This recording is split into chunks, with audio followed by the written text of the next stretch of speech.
Good morning, everyone. We'll get started in a few minutes here. I just want to give some folks some time to join. We'll start in 2 or 3 minutes. Thanks.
Hey, good morning, everybody. We'll get started. I'd like to welcome everyone to the Year 10 RFP Bidders webinar for the LREC ZREC program.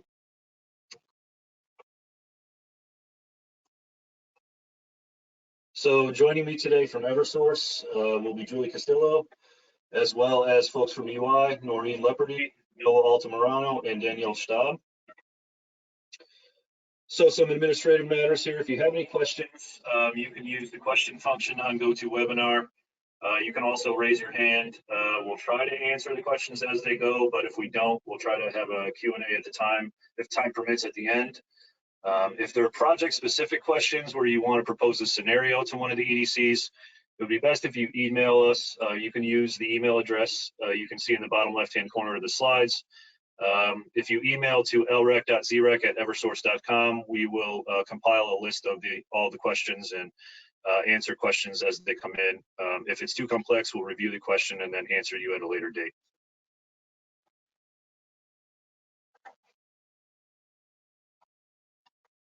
So as always, the standard contract is the controlling document. So in the event of any inconsistency between the RFP or any part of this presentation, the provisions of the standard contract are controlling. Bidders should review the standard contract and all associated documents thoroughly and submit their bids based upon the standard contract, which will solely govern the transactions between the selected bidder and their counterparty company through the term of the resulting contract. So here are some results from Eversource's program, years 1 through 9. So you can see Eversource has over 2,300 active contracts. We have actually 2,340 active contracts. You can also see that the ZREC prices have gone down over the first 9 years of the program, which means that the average selected bid price has gone down. Not the same for LRECs. LRECs have gone down and gone up, but in general, the trend has been down. So I'm going to turn it over to Danielle Staub from UI to discuss the program results from UI. Thanks, everyone. Good morning. I just wanted to introduce myself as I'm new to the, the program. Yeah, and let's go over UI program results. So very similar to Eversource, we've overall seen a downward trend from years 1 through 8 and into 9 for average ZREC prices and LREC prices. The notable difference being year 9's RFP for the LREC category, which we saw a substantial increase in average price per rec. Was certainly not with the overall trend, something just notable from last year. And in contrast to Eversource's total number of projects, we have about 560 active projects to date in comparison. And so let me go ahead and turn it back over to Aaron to talk about some key notes for the year 10 RFP. Thanks, Danielle. So there are some key notes to this year's RFP that we'd like to mention so folks are aware. New construction projects and the rules governing the way they're allowed to bid into the program have changed. Segmentation rules have also been added. Terminated projects are allowed to reapply under certain circumstances. Anaerobic digestion projects now qualify in the program in the LREC space. Bids cannot be submitted in both the LREC, ZREC, and SCEF solicitations. You have to notify your respective EDC if you plan to participate in the forward capacity market. And the LREC, ZREC price cap does remain at $126 per rec. So new construction projects. As some of you might be aware, PURA has recently issued some new language regarding how new construction projects are treated. And just so we're clear, new construction projects are defined as projects that will be interconnected behind a revenue meter that does not yet exist. So I won't quote the language directly, but essentially the new rule dictates that up to 2 new construction bids can be submitted on a single or contiguous parcel of land. So the total of those 2 bids must exceed 2 megawatts, and one of those bids has to be a 2 megawatt LREC bid, and the other bid has to be bid into the correct size category according to the project size. And it's important to note this new rule only applies to new construction projects and does not apply to existing revenue meters on the site that has existing load. So I would encourage folks to read the amended solicitation plan for the full language on this. That can be found on the company's websites. So project segmentation, PURA also did implement some segmentation rules for this year's RFP. Again, I would recommend reading the rules within the solicitation plan and the RFP. So essentially, if you're bidding on a parcel of land as it being subdivided, it must have been recorded with the local municipality before January 1st of the solicitation year. So in this case, it would have had to have been recorded before January 1st of 2021. So if bids of that nature are received on parcels that were not recorded as subdivided, only the lowest priced eligible bids that meet all other project site eligibility requirements will be considered, and all others will be DQ'd. So an important note for Eversource, we do have new bid certification forms to use for this year's RFP as they continue to certify the continued obligation to follow these segmentation rules. And another note, although this is the RFP webinar, small ZREC rules have also changed, and both companies' small ZREC programs are currently open, so it's important to take note of this. It's similar to the RFP segmentation rules. If multiple applications are received on the same or contiguous parcel of land, the subdivision rules have to be followed for small ZREC as well.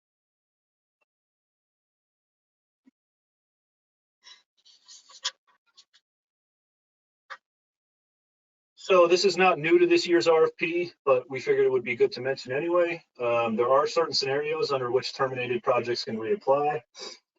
This was done back in 2020 in PURA's decision on motion 3 in docket 190636. So essentially, existing projects with contracts must be in service before you submit bids or additional applications at the same revenue meter.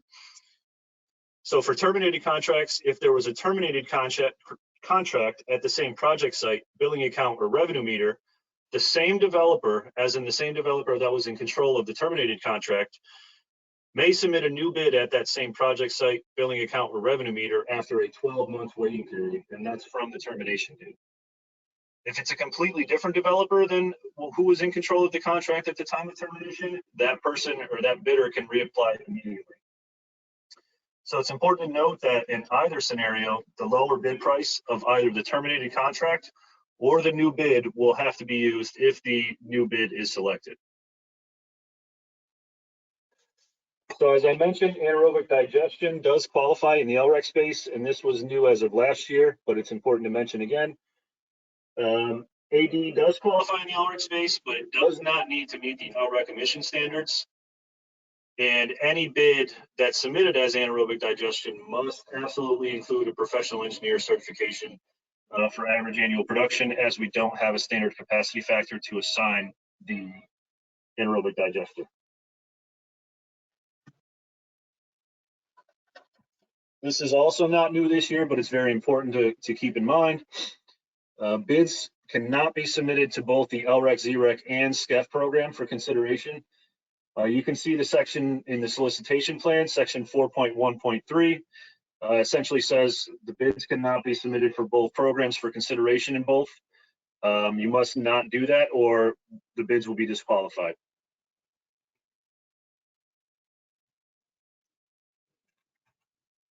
The forward capacity market question is also not new, but again, we'll mention it. So both companies' bid portals now include a question regarding your planned participation in the forward capacity market. The question is purely for informational purposes only. It does not impact your bid or bid selection in any way.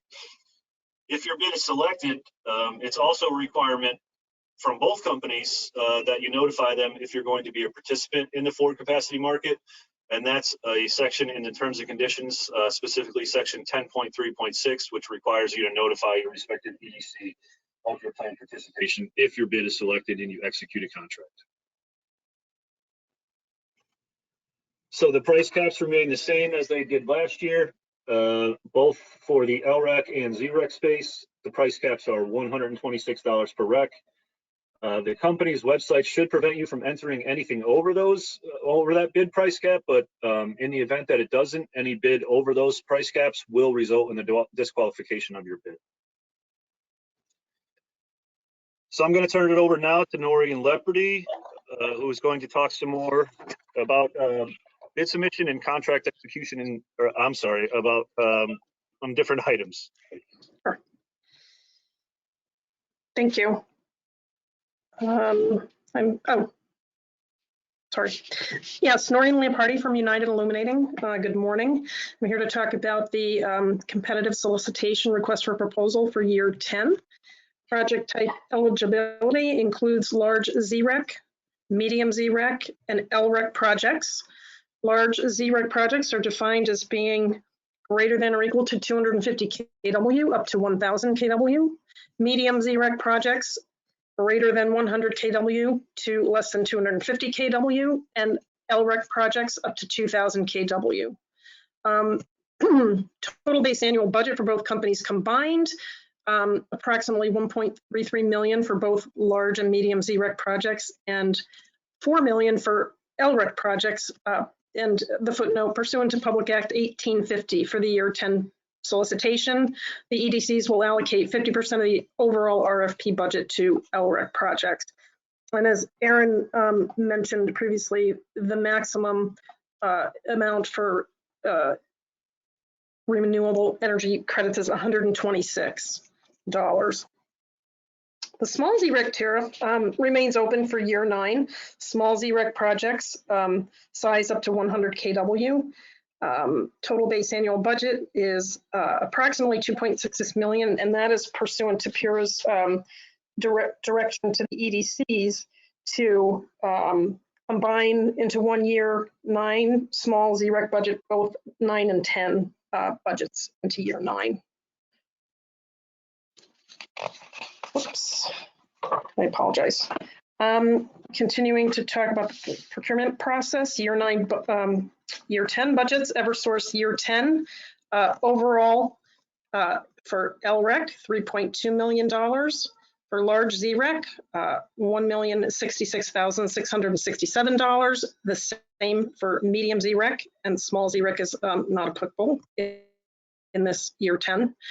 And then for UI year 10 budgets, for LREC, it's $800,000. Large ZREC, $266,667. The same for medium ZREC, and small ZREC is not applicable. And now I'm going to turn it over to Danielle Staub of United Illuminating and talking about LREC and ZREC eligibility. Thanks, Noreen. Hi, everybody again. So really quick, a lot of what we've talked about already introduces the eligibility requirements, and not too much has changed here really. But just as a reminder for those who are already involved with the program or have worked with the program, the projects must be located behind a contracting utilities revenue meter, so it must be a behind the meter project. Must have a dedicated REC meter. This installation process is different based on each EDC, and we'll have more information on that. But having a REC meter is vital for the project for us to be able to basically measure the RECs that are being produced. The other important key detail of eligibility is that projects could not have received any grants or rebates from the Connecticut Green Bank. We have a document sort of outlining this on each of the EDC's websites. This also includes the Green Bank's predecessors, CEFIA or CCEF. Additionally, this is also not changed from year to year. Projects must be in service, so they must have been online on or after July 1st, 2011. So projects can, go into service or have been in service and still apply for this this program. But any project that has basically been in service for about 10 years at this point or more, a little bit more, cannot qualify. Projects must also be eligible to qualify as Class 1 renewable resources or projects. So this involves the Connecticut PIRA application and approval process. It's a very key part of allowing the RECs to be transferred and subsequently paid for. Finally, in the bid certification form, all applicants must certify site control. This is definitely explained in each EDC's individual documents, but it requires 3 signatures as well as a notary. Something to note, which I believe we'll also go over later, is that notarizations are now allowed to be remote pursuant to Governor Ned Lamont's executive order due to COVID-19 restrictions. So just want to note that that is an option available for times like now. A few other key points about LREC and ZREC eligibility. For LREC projects, they can be no larger than 2,000 kilowatts installed capacity. The categories of project types vary a lot more than the ZREC projects. They can be low emission, or they could be an anaerobic digestion, which was new as of last year, as Aaron already outlined. Some key technical specs for what the LREC project must have is less than 0.07 pounds per megawatts of NOx emitted, less than 0.1 pounds per megawatt hour of carbon monoxide emitted, 0.02 pounds per megawatt hour of VOCs, and 1 grain per 100 standard cubic feet. And as I mentioned earlier, as we've talked about, these projects can vary a lot more widely. They can include fuel cells, anaerobic digestion, and other low emission Class 1s, as well as zero emission Class 1 resources. The ZREC category, so medium and large projects, can be no larger than 1,000 kilowatts of installed capacity, and these can only be zero emission. They must be zero emission, including solar, hydro, and wind. So I'm going to pass the torch to Noah to go over basically the schedule and what you should expect for this year's RFP.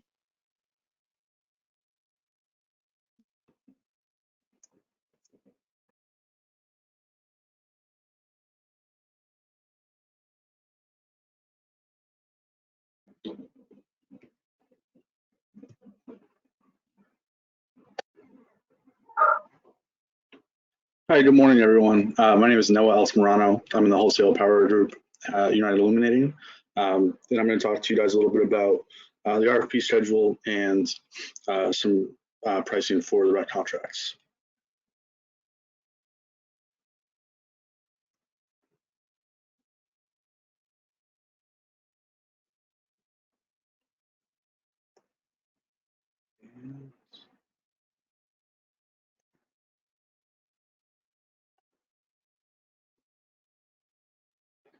So the RFPs, the RFPs cover the LREC projects and ZREC projects greater than 100 kilowatts. Small ZREC projects are not covered in this RFP, and as Noreen mentioned earlier, the Year 9 small ZREC program is still open for United Illuminating and Eversource. This RFP is open to customers and developers, and projects will be selected, and utilities will enter into 15-year contracts to purchase the ZRECs and LRECs from the selected projects. Just some key program documents for reference. We have the standard contract, the solicitation plan, docket 11-1206, and the Q&A on both of our sites that are updated periodically.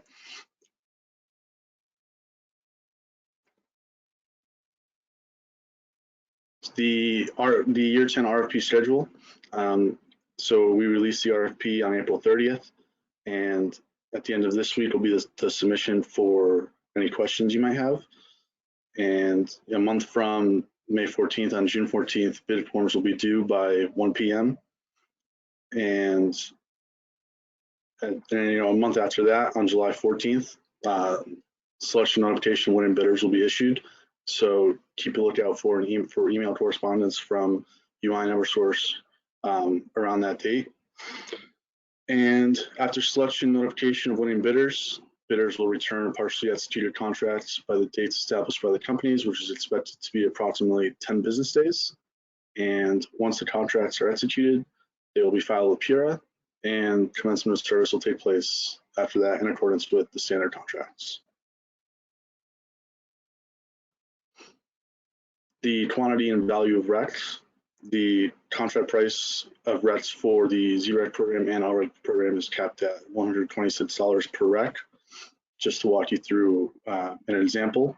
So for a 200 kilowatt solar system generating about 311 RECs per year, the annual payment would be around $24,880, calculated by multiplying the contract price by the RECs generated by the facility over the year.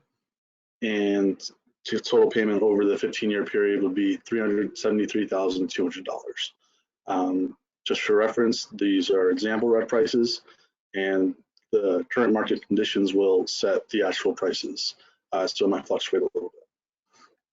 Now I'm going to turn it over to Laura Perbeck from Eversource to talk a little bit more about the bid submission process. It's actually not Laura, it's Aaron Dabauskas again, but I will take over.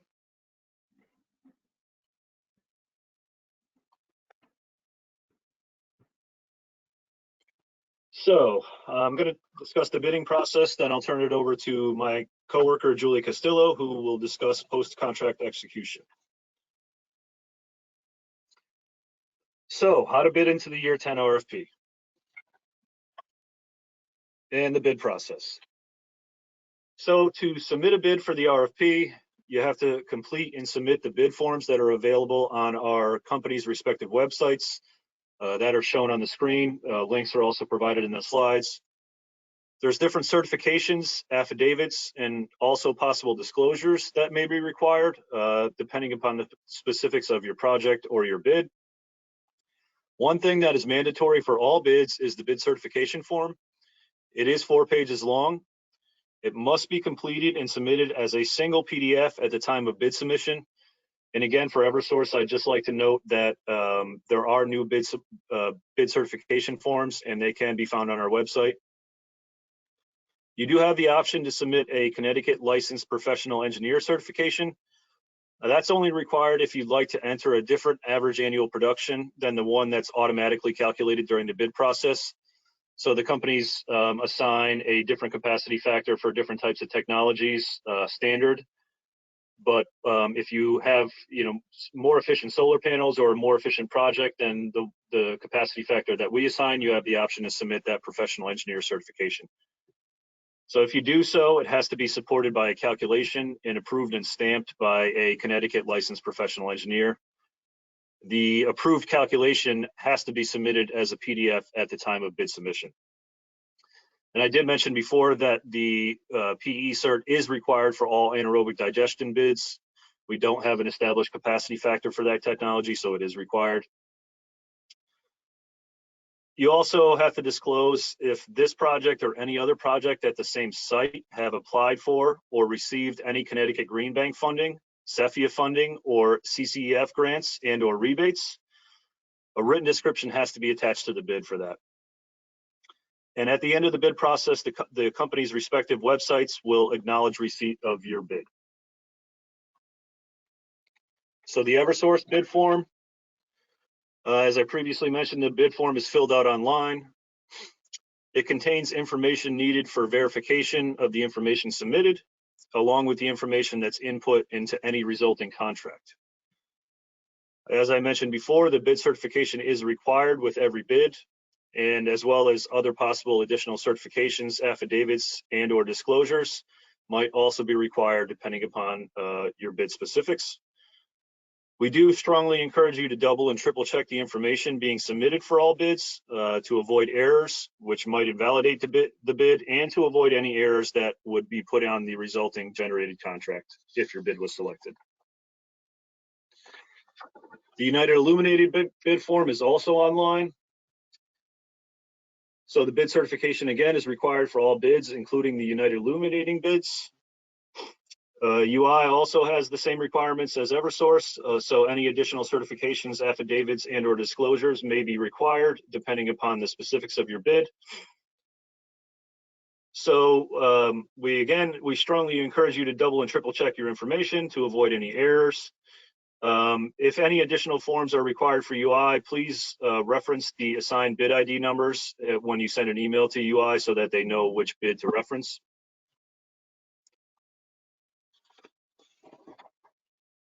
So I'll go over the bid certification form in a little more detail as it is required for every bid. So page 1 simply lists instructions for completing the form.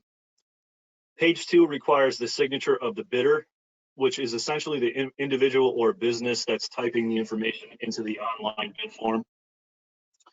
Page 3 also requires a signature, and it's the contract counterparty, which will become the legal entity that's entering into the standard contract or the seller on the contract and who will receive the benefit of the REC payments quarterly.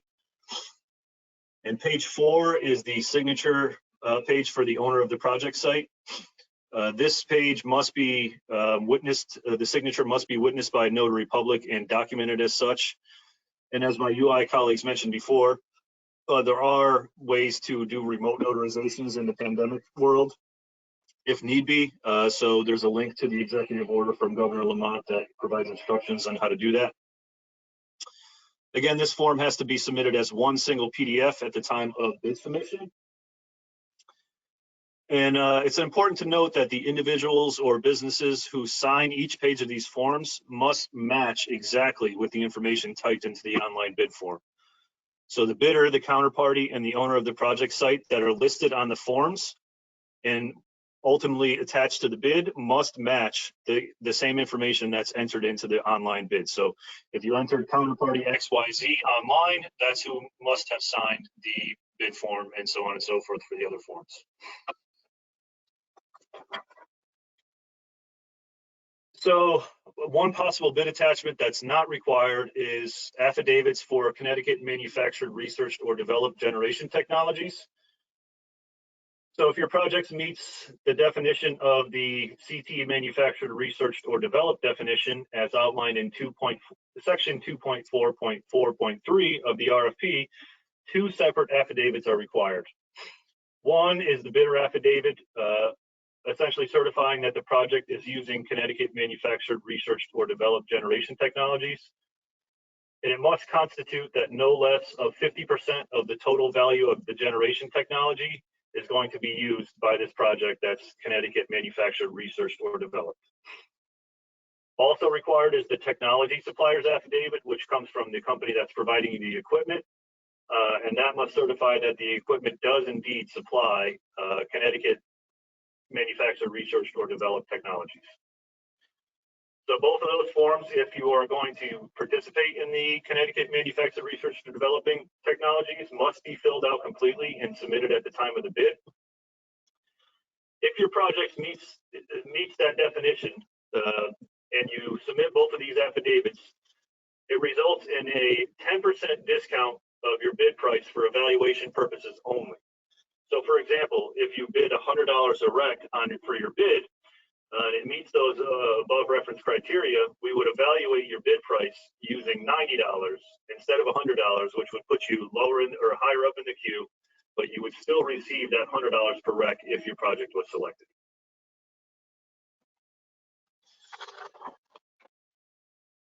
So again, I mentioned the possible submission of a professional engineer certification. So both companies' bid forms automatically calculate the average annual production of a project based on its project size and the capacity factors from the most recent Connecticut Integrated Resource Plan, which remains the 2014 IRP. If a bidder does choose to use an alternate capacity factor than the ones from the IRP, they have the right to submit a Connecticut Licensed Professional Engineer certification. As I previously mentioned, a certification is required if you're bidding into the LREC space under anaerobic digestion, as we don't have a standard capacity to assign to anaerobic digesters, or if the bid that you're using or that you're planning on bidding is combining multiple technologies. Just to note, the most recent IRP that was released does include capacity factors for single and dual axis tracking solar systems, but they're not concrete in detail, so we elected to remain with the 2014 IRP capacity factors. So if you disagree with those and believe yours is higher for your specific project, please submit a professional engineer certification form. So Eversource does require that you submit a copy of the customer bill, specifically pages 1 and 2. For any bid that's not designated as new construction, as obviously new construction projects will not have a customer bill to submit. It helps make the eligibility process smoother for all parties, as we can review information on the bill and attempt to correct any errors submitted during the bid form. Same thing for UI. UI does require a copy of the customer bill, and you can see a screenshot of what they're looking for. It really just helps the process go smoother for both parties. We can derive information from the bill that will allow us to correct differences in the bid submission. So new construction projects for both companies are required to apply to the DG group, their respective DG group, for an interconnection application. So basically, the interconnection application receipt states that you did apply for interconnection and you paid for such application, and you receive an email from Eversource for that project specific to, and you have to attach that application receipt during step 6 of the bidding process. And you can see what it looks like from Eversource. You'll get a similar email from UI, and it's also required for UI. So any new construction project requires you to apply to their distributed resources group. You'll get an email similar to the form that Eversource provides, and it's also attached during the final step of the United Illuminating bid process. So again, all new construction projects, if you're bidding behind a yet to exist revenue meter on a specific project site, you have to have applied for interconnection for the respective DG group from the respective EDC in your service territory. And to prove that, you have to attach the receipt that's provided in email during the bid process for both companies.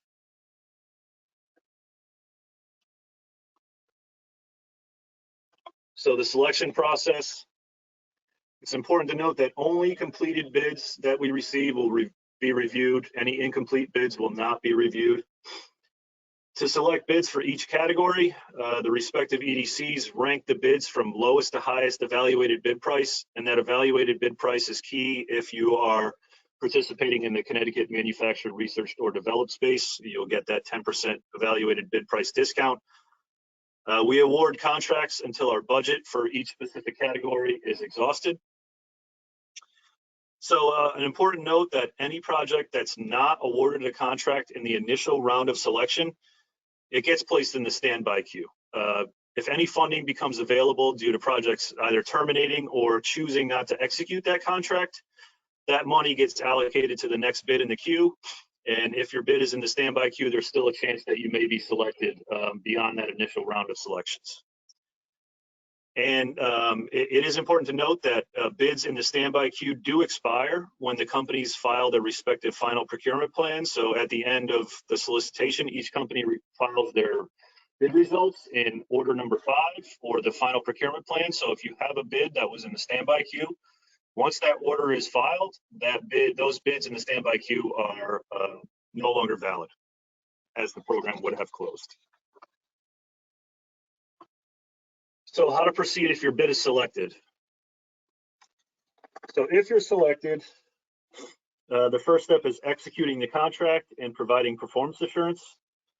Contracts are sent via email to the bid contact and the alternate bid contact as specified on the bid form at submittal. So in the online bid portion of the application or bid process, you're going to enter specific contacts, one for the bid, and there's an alternate bid contact. So it's important to enter folks with contact information for those 2 contacts that are going to be able to respond to the contract execution phase.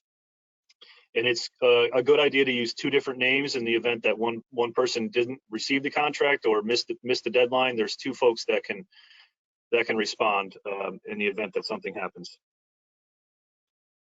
So the contract, the executed contract is due back by the due date, and it's usually 10 business days after we send the selection email. So 10 business days from the date you receive the email, the executed contract and the performance assurance is due back. When you send the contract back, it must be executed, which means signed, and also the delivery term start date has to be selected. Otherwise, that bid will be disqualified. As I mentioned, performance assurance is also due at the same time with the partially executed contract. The amount of performance assurance required will be listed in the cover sheet of your contract, specifically section 9.1. If performance assurance is not received by the due date, the contract will automatically terminate. An important note, if your project is already in service when you're bidding, you have the option to select that during the bid process. And performance assurance will not be required if you have an approval to energize letter that can prove your project is in service. We will not require performance assurance for that specific bid. So here is an example of a performance assurance calculation. So performance assurance is generally a percentage of the annual contract value. It does vary by the project size sector. So the medium ZREC performance assurance value is 10% of the contract's annual revenue, possible annual revenue. Large ZREC and LREC assurance is 20% of that annual contract revenue. So I won't go through all of the examples listed on the screen, but just for an example, example 1 for a 175 kW medium solar project that would be allowed to produce up to 273 RECs a year.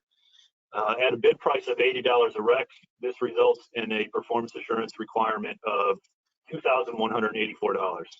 And you can see the other examples on the screen if you are interested in possibly what you may have to pay for performance assurance. And it's important to note that performance assurance is fully refundable if you meet the contract requirements and come online within the specified contract terms. So it will be sacrificed, however, if you do not meet the contract terms and your contract terminates. The money is sacrificed and returned to ratepayers, but if you follow through with the contract terms, it is fully refundable and will be returned to you. So both companies do have detailed instructions for how to successfully provide performance assurance. It is posted on their websites. Acceptable forms of performance assurance are cash in the form of an ACH or wire. It's important to note that ACH payments do take longer than wire transfers, so you should plan accordingly. If you're a day or 2 before the deadline to return the contract and assurance money, it would be best to initiate a wire, as the ACH payment may not hit the company's books before the due date. Now, bank checks and cashier's checks are normally accepted. As both companies are still currently working remotely, we will only be accepting ACH or wire payments during this time. In the event that that changes, we'll let bidders know if we happen to be back in the office. But right now, we are only accepting ACH or wire payments. In the event that that does change, though, personal and business checks are not accepted. If we do go back to accepting bank or cashier's checks, personal and business checks are not accepted. So if we receive those will not be satisfactory to fulfill the performance assurance requirement. Just as another note that surety bonds and letters of credit are no longer accepted by the companies. That's been the case for years now, so I'm sure most folks are familiar with that, but just important to keep in mind. So now I'm going to turn it over to my coworker, Julie Castillo, who's going to discuss post-execution obligations under the agreement. Good morning, everyone. I'm Julie Castillo. I'm part of the Eversource LREC ZREC team. So once you have a fully executed contract, there are some requirements that need to be fulfilled before you can begin receiving payments for the RECs the project will produce.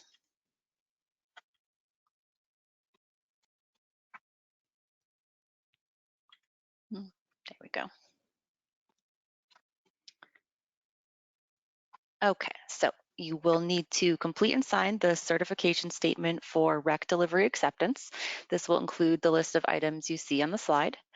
First and foremost, the project needs to be in service no later than 1 year after the pre-selected delivery term start date. You'll have up to 18 or 24 months if you request and receive an extension. You'll need an interconnection agreement, which you obtain from our distributed resources group. You'll need to apply for and obtain Class 1 approval for your project from PURA. You'll need to register the project with NEPL GIS, and you'll need to have a dedicated REC meter installed and validated, which we'll discuss more in detail later in the presentation.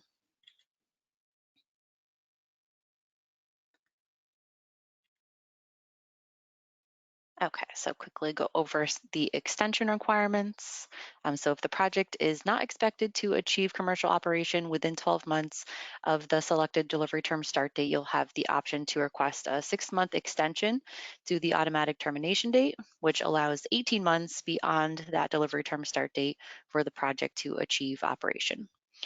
Projects from year 7 and beyond may request a second 6-month extension to the automatic termination date with another posting of performance assurance. The extension requests must be provided to the companies in accordance with Article 14 of the T's and C's, and the request, along with the additional performance assurance, must be received prior to the automatic termination date of the agreement. Eversource has created an extension template, which is available on the resources and administration portion of our website or via the link on the slide. So here are the key dates you want to keep in mind. If the project is not going to be in operation on time and you need to think about an extension. So this chart explains the automatic termination dates, the dates on which the extension request and additional PA are required in order to secure that extension.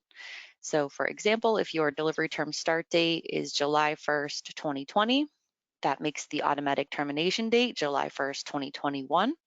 And therefore the request for an extension along with the additional PA must be received no later than June 30th, 2021.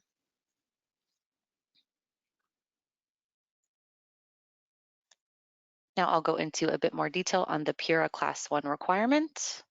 Section 5.1.5 of the Terms and Conditions states it's the responsibility of the seller to obtain PURA approval.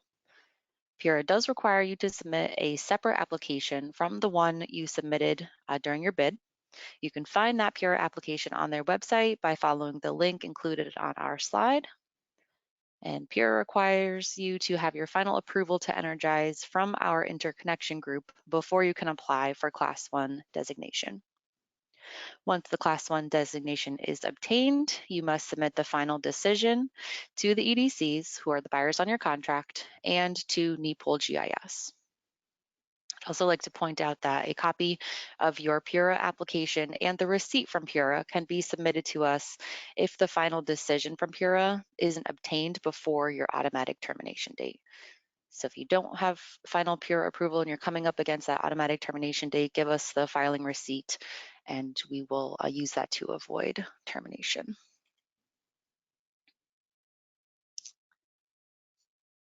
Let's see here.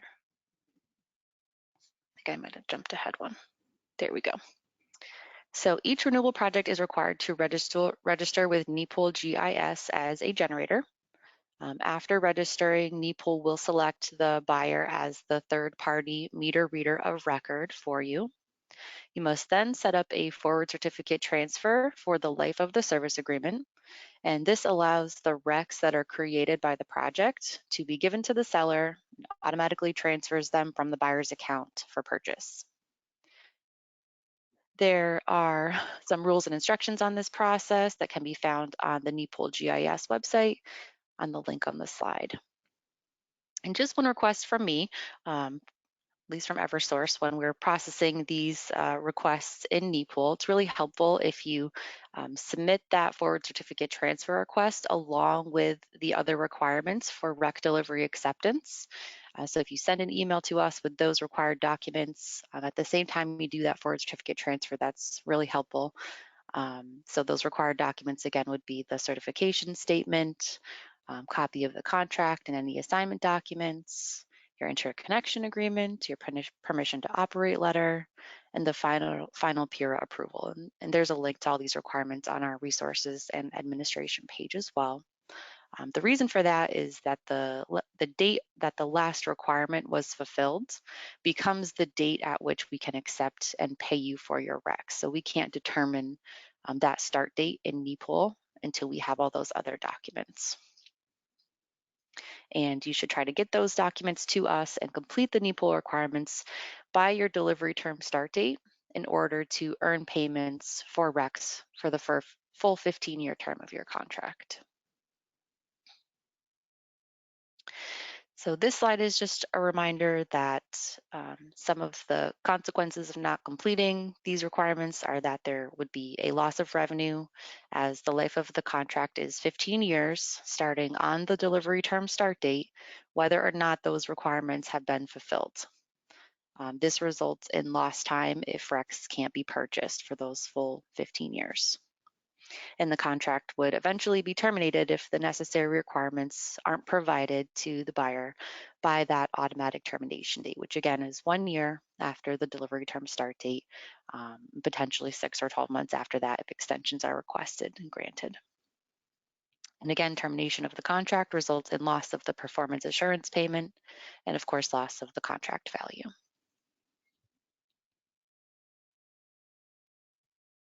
So after completing and submitting all of these requirements, you'll receive an acknowledgement letter from us that includes a REC delivery acceptance date.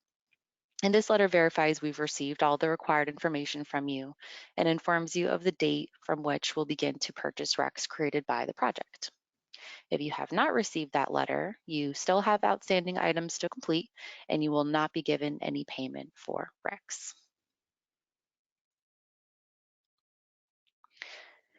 So just some information about how we administer the contract. The contract lasts 15 years and begins at the delivery term start date selected by the buyer at the time of contract execution. The payment rate per REC, which you bid, remains the same for the entire contract term. Based on the REC delivery acceptance date, the buyer will upload the REC meter data into NEPOL on a quarterly basis. And after the meter data is uploaded to NEPOL, RECs are created and put in the seller's account. And the previously established forward certificate transfer will then move the RECs to the buyer's account automatically.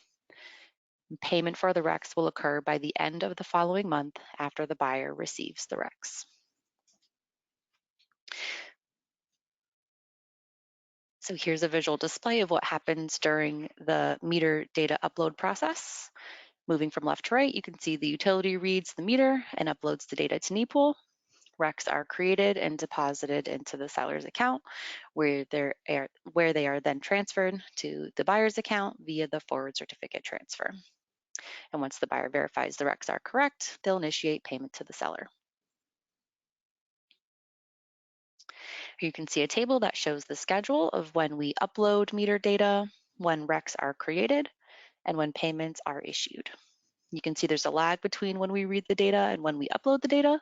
And the reason is that we try to allow the sellers as much time as possible to submit REC delivery acceptance documentation so we can begin purchasing the RECs. There are some other contract provisions I'd like to mention. First is that the contract can be assigned in accordance with Article 11, the terms and conditions.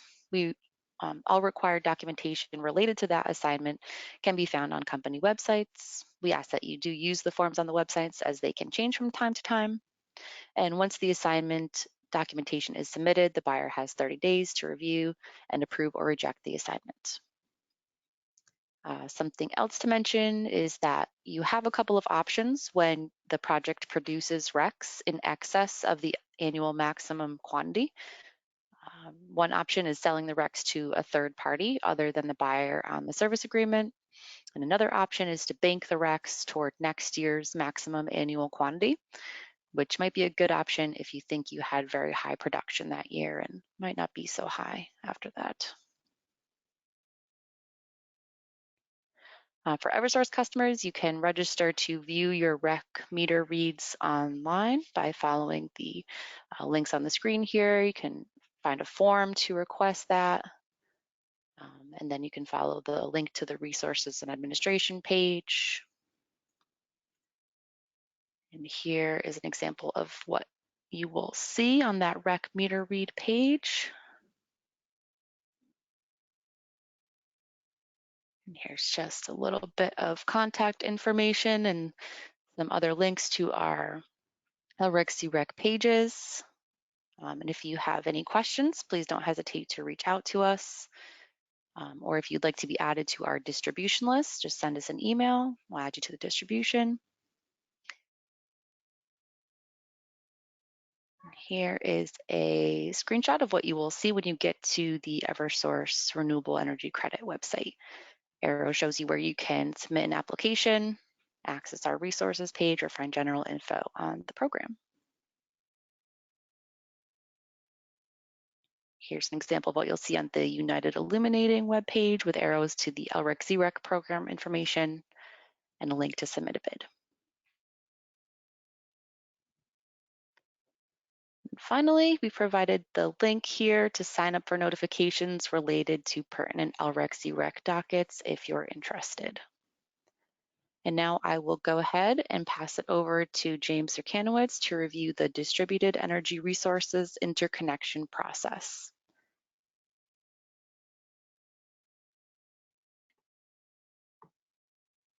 Hello, everybody. Good morning. I'm not sure. Do I have, Aaron? Do I have the ability to forward the slides, or do you do that on my behalf?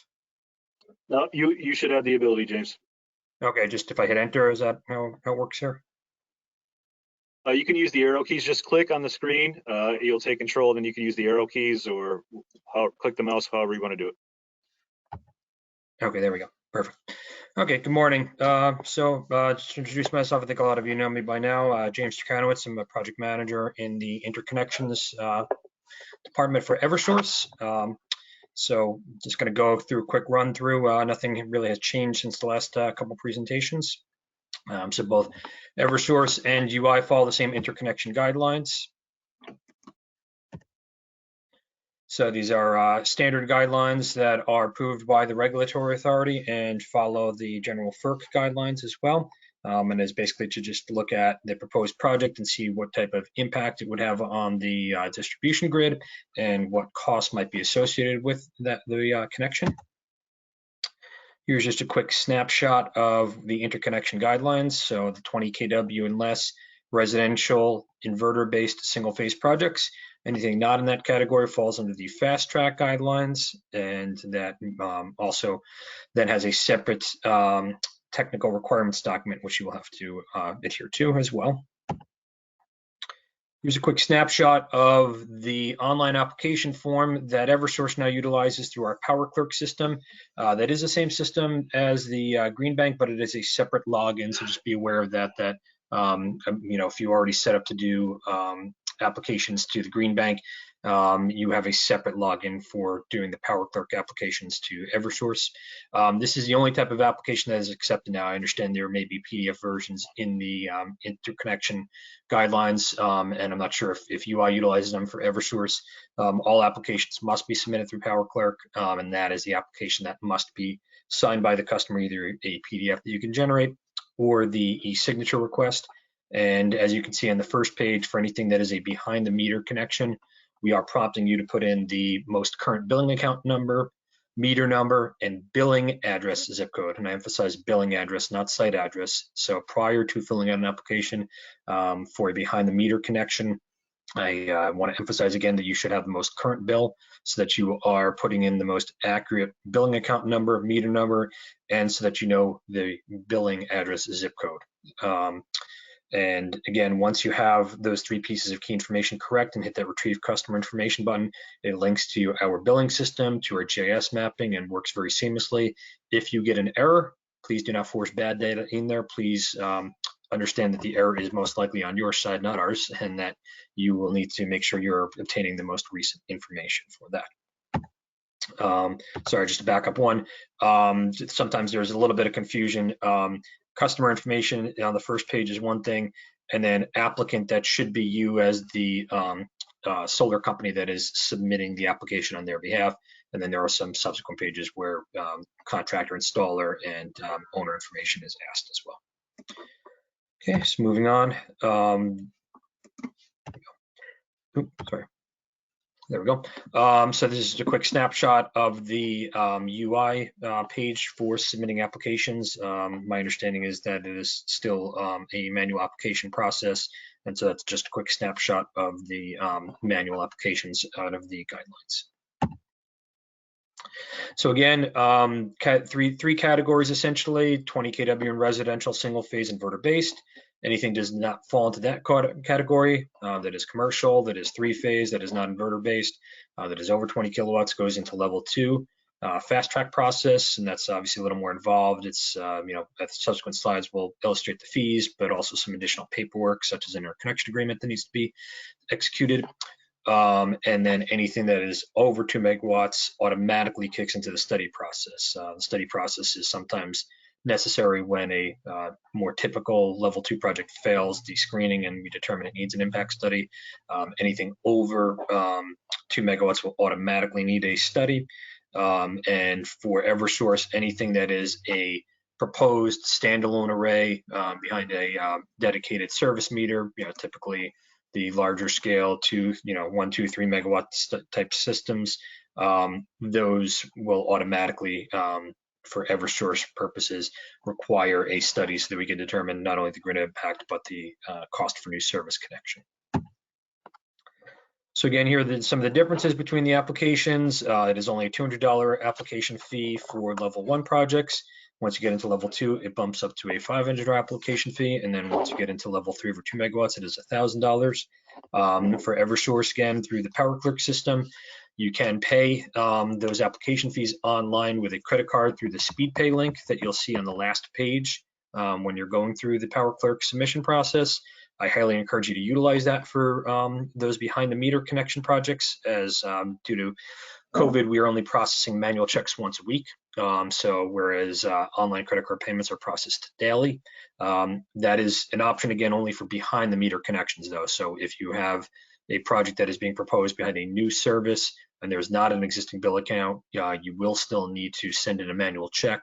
We're doing our best to update our website and our contacts to let you know that our PO box and hardware that previously we were indicated to send checks to has been problematic, and that those should instead be sent to the 107 Selden Street address to our group's attention, 107 Selden Street in Berlin, 06037, and that it is always helpful when you send in a check to put the INT number that is assigned to the project in PowerClerk on the checks that we know where to apply it to. Again, review time is really roughly the same for level 1 and level 2. Once we have a complete application indicating we have all required items, we have up to 15 business days to conduct the technical review and identify if it passes or fails, or if there's any deficient items that need to be corrected.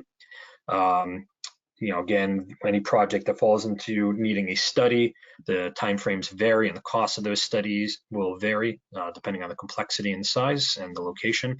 For level 1 projects, we don't have an insurance requirement. For level 2 projects, again, it was either minimum of $300,000 in general liability coverage up to and possibly $2 million, depending on the size of the project.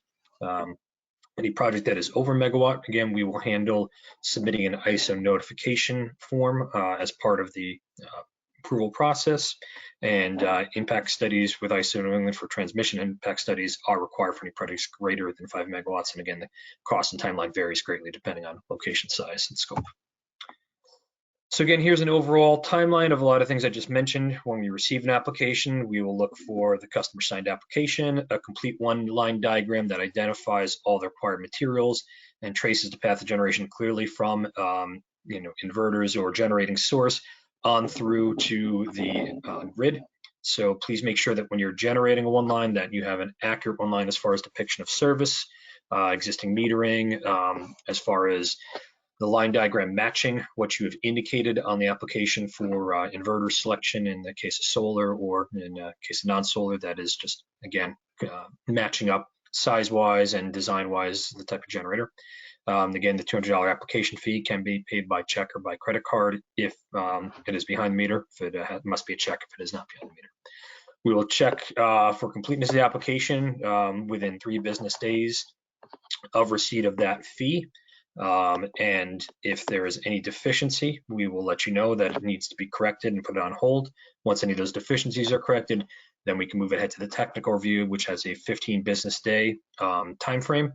Once those 15 business days are up, if the application has passed all the technical review screenings, we will then provide you with an interconnection agreement and a contingent approval letter.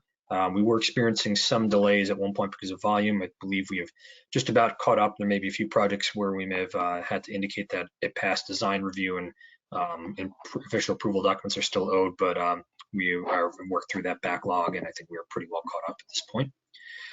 Again, if there's batteries, please make sure that you are indicating clearly the size of those batteries. If it's an AC or DC configuration, PowerClerk is very specific as far as the data for batteries, whether it is AC or DC, and whether or not we're talking about kW versus kWh. Please make sure you're very clear and entering that correct information in the fields, because that in PowerClerk is what will determine if, based on the battery storage, it is a level 1 or level 2 project. And that basis is based on total AC nameplate rating. So therefore, DC batteries, if they are behind an AC inverter, essentially do not count towards that. And when you have an AC configuration of battery, we are also asking you the question if you intend to just utilize that energy storage on site, or if you intend to export it to the grid, as that will determine the kind of grid impact that those batteries might have, and will also help determine, is this a level 1 or level 2 project. Once we get through the application review for level 1 projects, if it has passed, we will issue that contingent approval with a work request or CRS number for you to get the inspection by the town. And then typically most of those projects will allow you to simply interconnect with the change of a net meter after the town inspection, and testing will not necessarily be required. New installers, we will typically still require at least 3 successful tests, but we've also, due to COVID, gone to a lot of self-testing utilizing what we call a certificate of compliance or self-certification document. So once all the process has been met, we will issue that PTO or approval to energize document. So all totaled, I think it's, for a clean application, approximately 30 business days. And obviously that can take longer if you, are deficient in one of your submission items, or if it fails any technical screening and needs additional recommendations, such as an upgrade to a transformer, upgrade to secondary service cables, things of that nature. So again, the fast track process really just follows a lot of the same criteria. The only differences are now we have a $500 application fee instead of a $200 one. Again, online credit card preferred for us, except in the case of new applications where they don't have an existing billing account. In that case, you do have to send in a check. You have the additional requirement of the insurance. And then again, same basic process, but once it passes the interconnection application review process, as opposed to in level 1 project, you're simply issued a contingent approval email with your town inspection CRS or work request number. In the case of level 2 projects, you now have an interconnection agreement that must be signed by the customer of record, and that's regardless of who owns the system. We're strictly talking about the billing account customer of record. And once that is signed by the customer, please return that to us. Again, for Eversource, we want you to utilize the abilities of Power Clerk to their fullest extent, and that means that you have the ability to upload the customer signed interconnection agreement. And in the case of self-testing, self-certification projects, you have the ability to upload the self-certification document as well. And again, you'll utilize the Eversource system for work request or CRS number to get the town to inspect and approve the system. And once that is through our new Maximo system that replaced our old Storm system, we will be notified and we can schedule the meter change accordingly. And again, most of these projects typically are going to be self-testing. So it's a matter of completing that certificate of compliance and uploading that to Power Clerk. Please do notify your assigned project manager that when you upload customer signed documents or the certificate of compliance to Power Clerk, because we are not automatically notified. It does not result in any status change in Power Clerk. But again, we prefer that you utilize Power Clerk as opposed to emailing documents to the project manager assigned. Larger projects, again, will still have a commissioning test. So for that, we will indicate in the approval documents if there's a test fee that you must provide and if there's a proposed test procedure that you must provide. So again, once all documents are signed, once all testing requirements are met and a town inspection has been received and a billing net meter change, if necessary, has been completed, we will issue that approval to energize or PTO, permission to operate letter. Again, depending on the length and complexity of the project, and if improvements are needed, et cetera, I think you should expect typical of a 3 to 9 month time frame. Certainly that can be done shorter than that, but we would ask that when you submit an interconnection application that you be realistic and not try to designate an in-service date of a month or even 2 after from the date of submission, that you should allow time for the review to be completed and for us to issue those approval documents before proceeding with construction. Again, level 3, that is anything that has failed the fast track review or anything that's over 2 megawatts must proceed to a distribution impact study, or some of the other types of studies you see indicated there, a feasibility study. If a transmission impact study is indicated, we will indicate that as well, or a facility study. And again, these are when the type of project requires significant improvements, where again, feasibility studies will give you a high level idea of if the project is, again, feasible to interconnect, whereas facility study will give you a more accurate cost for interconnection that is far more accurate than the high level that might be done simply for an impact study. Again, studies are based on the complexity, size, scope, location, and when we issue those study documents, we ask for prompt signing and returning and prompt payment for those studies. Failure to do so in a timely fashion can result in loss of queue position, particularly if your failure to execute an agreement or pay for an agreement is holding up other projects on that same circuit that are in the queue behind you. If you do not, we'll put you on the clock if there is another project that comes in, and you'll have the opportunity to pay up and sign and move ahead with your project. Otherwise, if you don't, the other project behind you will be afforded the opportunity to move ahead, and you will lose your queue position. You will maintain the interconnection application, but queue position wise, you would be behind that next project if you don't execute that study and pay in a timely fashion. And again, once a study is completed, the results of those studies will be incorporated into the interconnection agreement that's issued. So we'll have all of your interconnection costs and things of that nature, as well as timelines for payments and based on your desired in-service date, based on the complexity. Again, sometimes in-service dates proposed may not always be able to be met because some complex construction work can take, sometimes in excess of a year. Particular substation work is involved. But I think at a minimum, you should expect that we need at least 6 months typically from full payment of construction to in-service date for a standalone type array. So again, just to recap some things I've already gone over, accurate customer information, timely submission of fee. Projects submitted through our clerk will essentially sit until we receive that fee. So if you're wondering why a project may not have been reviewed or why you haven't received a receipt of application email, that will not be sent until we receive that fee. So I know that for projects that are new service that LREC ZREC requires that receipt of application email from us, be aware that you will not receive that receipt of application email until not only have you submitted that application through PowerClerk, but you've also provided the fee. And again, because those types of projects behind new service require a check, please build in time for that.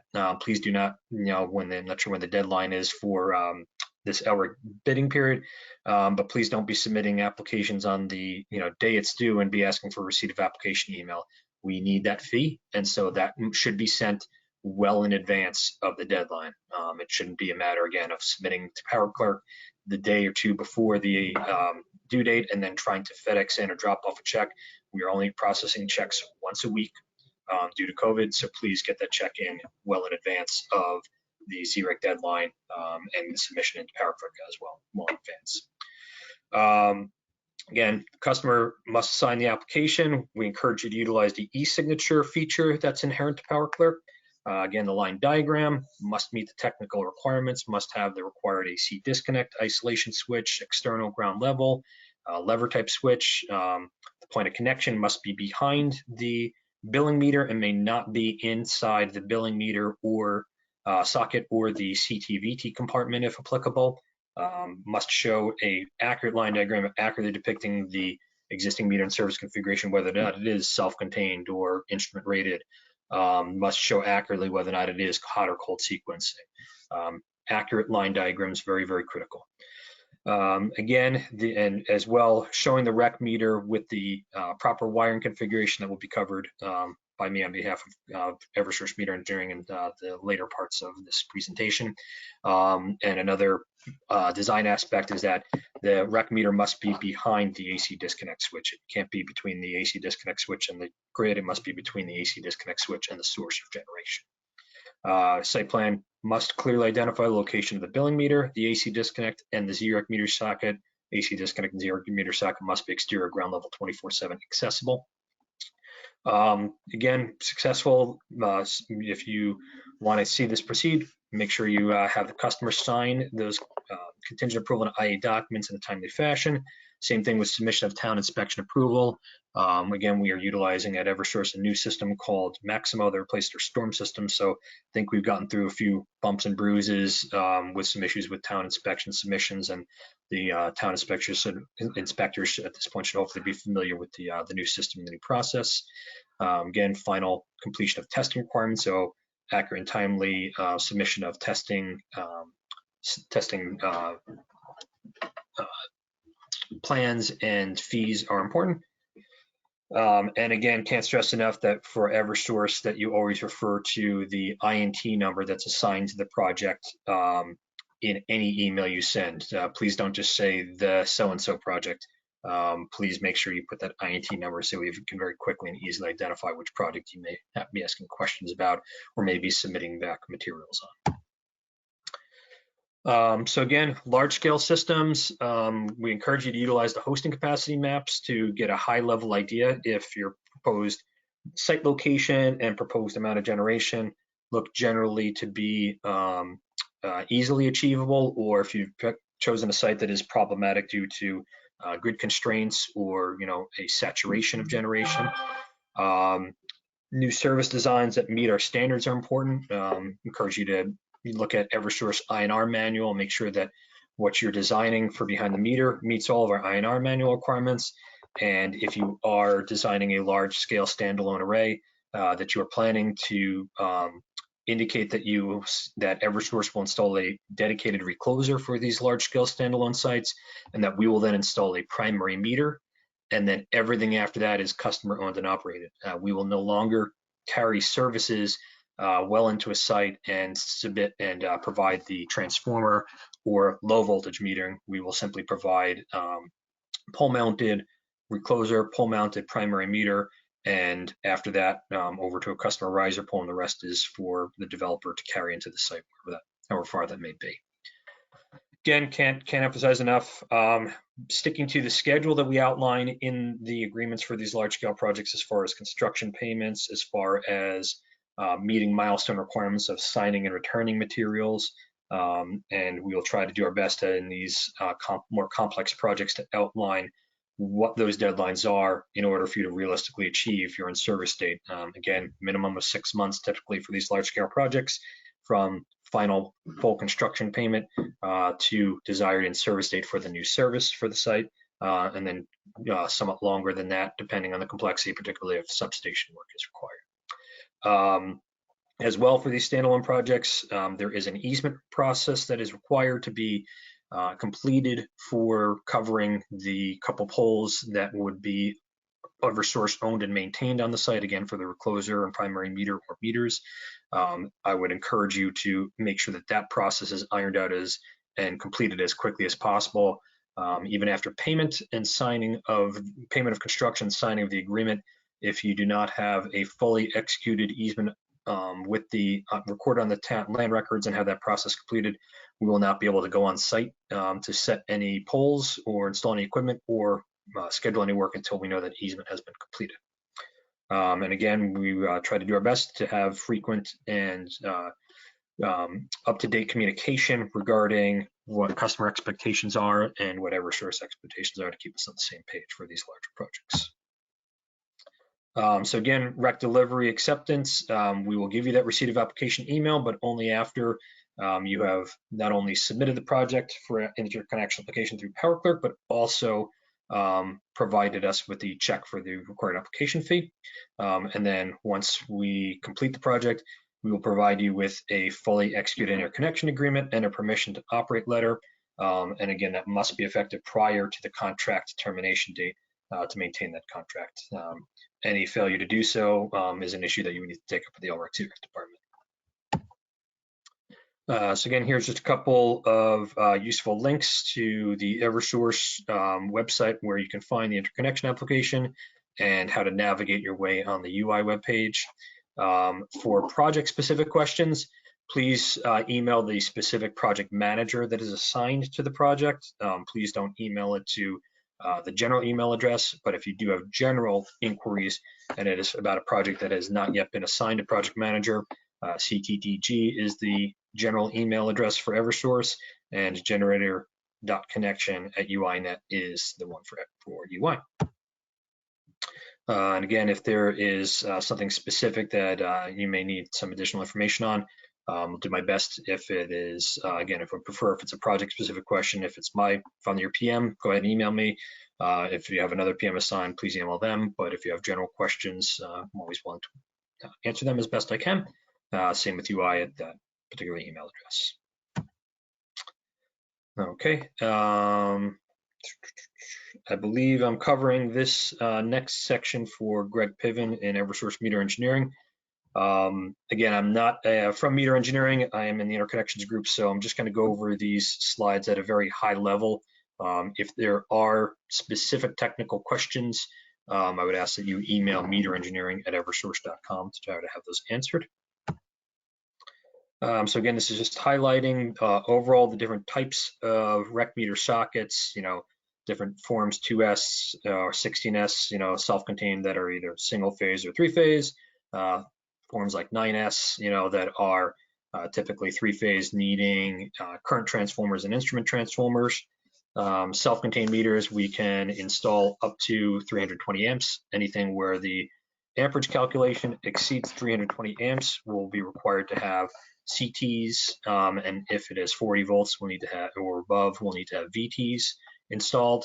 So what I would suggest is that when you submit an interconnection application for review and you want to see the potential design of the ZREC metering reviewed by Meter Engineering during the interconnection process, do your best to depict accurately based on the amperage, either the self-contained versus the instrument rated type of metering configuration with the appropriate metering wiring diagram, and with suggested CT and VT ratios where appropriate.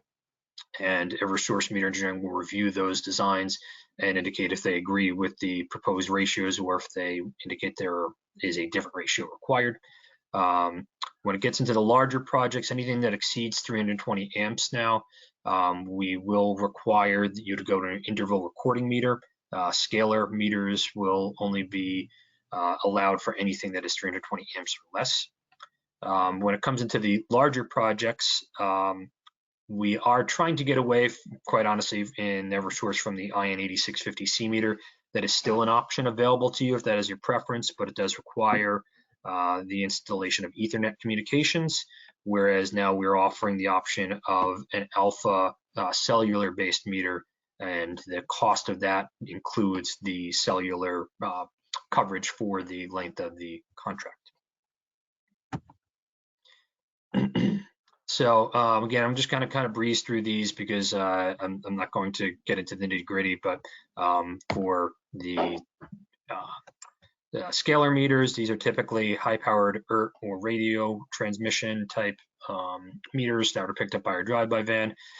For anything over 320 amps that requires an interval recording meter, those will be cellular-based, and for the IN8650 meters, those would be Ethernet-based.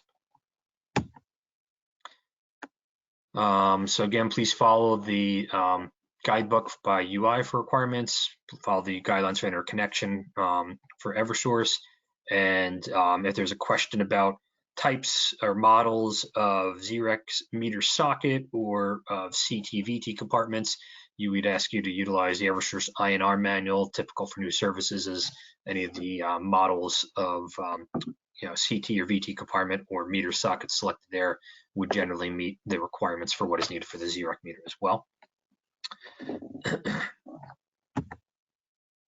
Okay. Apparently UI has a different policy as far as UI will own and maintain the meters, whereas with EverSource, you are purchasing the meter from EverSource and it is customer owned at that point. So when we go through the, I'm just going to breeze through the UI ones again because I'm not versed as well in the UI requirements. So again, key documents. There is a link on the LREC ZREC page to the metering requirements, so please follow those as closely as possible. I think that was it. I'll just say this, that the typical costs when you're purchasing the LREC ZREC meter from EverSource are $208 for single phase scalar meters, typically $266 for scalar 3-phase meters. And then once we go to interval recording meters, anything over 320 amps, that is a cost of $981. But again, that also includes the cost of us covering the cellular provider coverage for the 15-year length of that contract. Installation of IN8650C meters, you're procuring that meter on your own, and then you are paying EverSource a fee of $315 for us to program it, as well as set up all the communications that are required. And again, those costs are typically communicated by us in the interconnection department in the approval documents we issue, and those do have to be provided by check payable to EverSource. And again, we ask that you send it to the Berlin address to our group's attention, and that you indicate the INT number on the memo line of the check.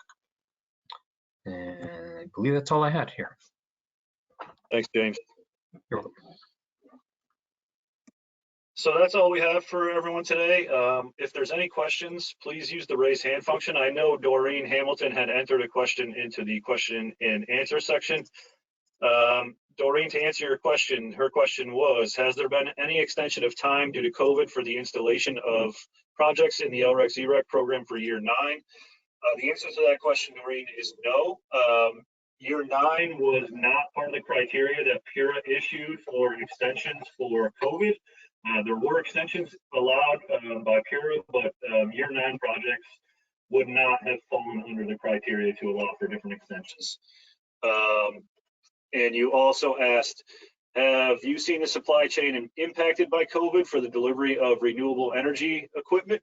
We really can't comment on that. We don't get involved in any of the procurement of equipment. I'm not sure if maybe James has some insight into that, but as far as from an LREC ZREC program admin standpoint, we really don't get involved in too much of the equipment procurement.